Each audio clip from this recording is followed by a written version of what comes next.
The first, we select the most interesting slab in our warehouse.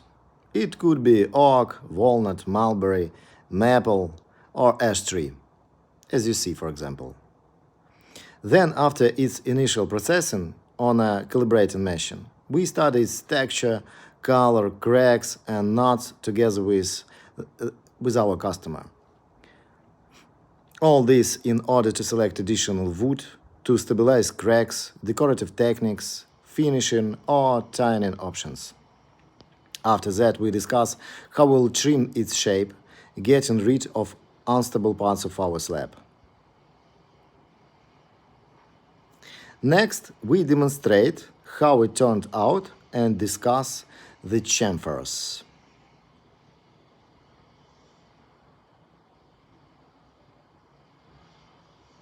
After the final finishing and painting, we study the entire composition on video, agree on the last details, packs, and then send it to customer all over the world. Everything is ingeniously simple. If you enjoy this work, please collaborate with us.